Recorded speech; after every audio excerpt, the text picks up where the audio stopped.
हैं हम लोग के साथ और बीड़ी बिजनेस के ऊपर इनका काम होता है। तो इनके साथ क्या है, इनका ब्रांड हम लोगों ने रजिस्ट्रेशन करवाया है, ब्रांड भी रजिस्टर्ड है। इसके अलावा कॉपीराइट का भी एप्लीकेशन कराया है, जिसमें पैकेट और डिजाइनिंग जो है वो कॉपीराइट होता है। मगर फिर भी कुछ लोग हैं जिनको ये जानते हैं और वो इनके ब्रांड का चोरी कर रहे हैं। मतलब नाम का चोरी नहीं कर रहे हैं, मगर जो इनका जो डिज़ाइन है उसके ऊपर अपना सिर्फ फ़ोटो लगा के मार्केट में प्रोडक्ट निकाल के चोरी करके मार्केट में कर रहे हैं। तो ये जो केस बनता है, ये ट्रेडमार्क और कॉपीराइट दोनों का केस बनता है और कमर्शियल डिपार्टमेंट में कमर्शियल डिवीज़न जो कोर्ट होता है उसमें इसका एप्लीकेशन होता है ये चोरी का। मगर उससे पहले प्रूफ वगैरह चाहिए होता है कि हाँ, वो आदमी आपका मार्केट में माल जो है बेच रहा है। तो इसका तरीका क्या है कि आप जो भी वो माल आदमी आपका सामान चोरी कर रहा है या ब्रांड चोरी कर रहा है, जिस मार्केट से वो बेच रहा है वहाँ से थोड़ा सा आप अपना परचेस करके ले आइए। दुकानदारों से अगर पता कर लीजिए कि ये माल कौन बेच रहा है, किसी को थर्ड पार्टी को ही भेज के, और उसका कुछ वीडियोज़ वगैरह हो तो आप बनवा लीजिए।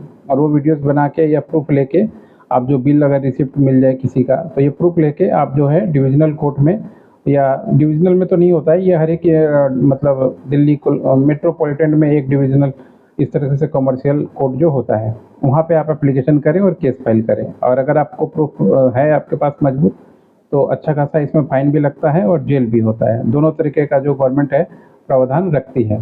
तो इसके लिए ये सजेशन मांग रहे हैं, इसलिए हम लोगों ने इनको बोला कि इवनिंग में हम लोग बात करेंगे, क्योंकि बहुत सारा केस ऐसा हम लोग के पास आता है जिसमें हम लोग काउंटर फाइलिंग भी करवाते हैं। और अगर मान लीजिए कोई चोरी कर रहा है आपका ब्रांड, तो उसके ऊपर नोटिस भेजना, लीगल नोटिस भेजना, केस करवाना, ये सब काम भी हम लोग करवाते हैं। तो अगर मान लीजिए बीड़ी इंडस्ट्री क्या, कोई भी इंडस्ट्री है और आप ट्रेडमार्क या कॉपीराइट आप कर रहे हैं, या मार्केट में मान लीजिए टिके हुए हैं, बिजनेस कर रहे हैं आप, और आपके सामने देख रहे हैं कि आपका सामान चोरी हो जा रहा है, तो फिर मान लीजिए ये मुश्किल वाली बात है, दिक्कत वाली बात है।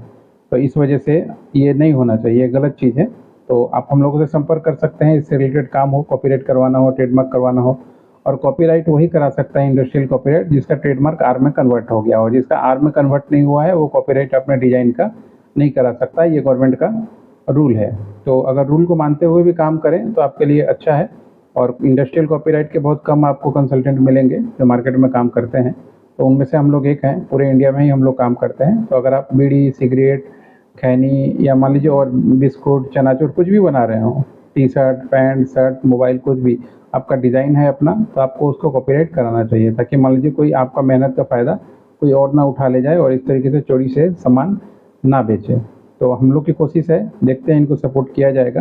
पुराने क्लाइंट हैं हमारे, अगर कोर्ट में जाना हो या मान लीजिए फाइलिंग करना हो, जहाँ तक होगा हम लोग इनकी मदद करेंगे। क्योंकि देखिए पैसा खर्चा ये करेंगे, इनका काम है, तो हमारा काम है इनका सही गाइडलाइन देके इनको मार्केट में उस लेवल तक ले जाना। आपके साथ भी अगर ऐसा हो रहा है तो आप भी हम लोग से संपर्क कर सकते हैं अपने ब्रांड को बचाने के लिए। ब्रांड बचेगा तभी बिजनेस बचेगा दोस्तों। अगर ब्रांड आपका नहीं बचेगा, कितना भी पैसे वाले हैं कोई नहीं पूछ रहा है आपको, अरबों खरबों रुपए वाले लोग जीरो हो जा रहे हैं, तो आपको कौन